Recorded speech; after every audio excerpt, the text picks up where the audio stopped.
আসসালামু আলাইকুম। পুঁজিবাজারের দুটি গুরুত্বপূর্ণ সেক্টর ফার্মাসিউটিক্যালস এবং টেক্সটাইল বর্তমানে কোন দিকে যাচ্ছে? এই সেক্টর দুটি কি আপ ট্রেন্ডে আছে নাকি আবারও পতনের মুখে ডাউন ট্রেন্ডে যাচ্ছে? চলুন টেকনিক্যাল অ্যানালাইসিসের মাধ্যমে আজকে আমরা এই সকল প্রশ্নের উত্তর খুঁজব। সাথে আছি আমি Saiful Islam পিপন। Chemicals and pharmaceuticals চার্টে আমরা দেখতে পাচ্ছি এই সেক্টরটি বছরের শুরু থেকেই ডাউন ট্রেন্ডে ছিল। এপ্রিল মাসে ব্যর্থ চেষ্টার পর জুন মাসে একটি গুরুত্বপূর্ণ পরিবর্তন আসে। Price reverse head and shoulder pattern তৈরি করে সুস্পষ্ট আপট্রেন্ডে চলে আসে এবং 200 দিনের মুভিং অ্যাভারেজ লাইনকে ব্রেকআউট করে একটি শক্তিশালী বুলিশ সিগন্যাল দেয়।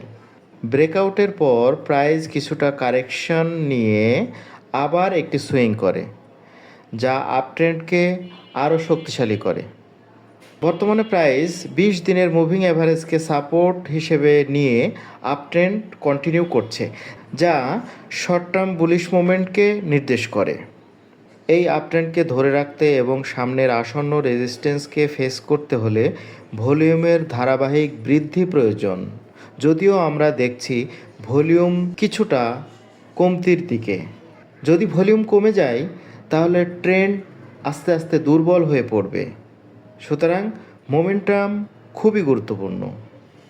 চলুন দেখি টেক্সটাইল সেক্টরের চার্ট। টেক্সটাইল সেক্টরটি বছরের শুরুতে 200 দিনের মুভিং অ্যাভারেজকে ভেঙে ট্রেন্ড পরিবর্তনের চেষ্টায় ব্যর্থ হয়ে দীর্ঘদিন ধরে ডাউন ট্রেন্ডে ছিল। তবে মে জুন মাসে এটি একটি ডাবল বটম প্যাটার্ন তৈরি করে এবং ট্রেন্ড রিভার্স করে। জুলাই মাসে প্রাইস সফলভাবে মুভিং অ্যাভারেজ 200 লাইনকে ব্রেকআউট করে এবং আপট্রেন্ডকে আরও সুনিশ্চিত করে। বর্তমানে প্রাইস 20 দিনের মুভিং অ্যাভারেজকে সাপোর্ট নিয়ে আপট্রেন্ডকে কন্টিনিউ করছে, যা শর্ট টার্ম বুলিশ মোমেন্টকে নির্দেশ করে। সুতরাং এই আপডেটকে ধরে রাখতে এবং সামনের আসন্ন রেজিস্ট্যান্সকে ফেস করতে ভলিউমের ধারাবাহিকতা খুবই জরুরি।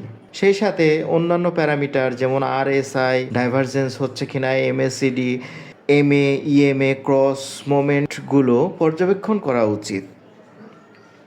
সব মিলিয়ে দুইটি সেক্টরই বর্তমানে একটি শক্তিশালী আপট্রেন্ডে রয়েছে। তবে এই প্রবণতা বজায় রাখার জন্য ভলিউমের ধারাবাহিকতা এবং আপকামিং রেজিস্ট্যান্স লেভেলকে সফলভাবে ব্রেক করা জরুরি।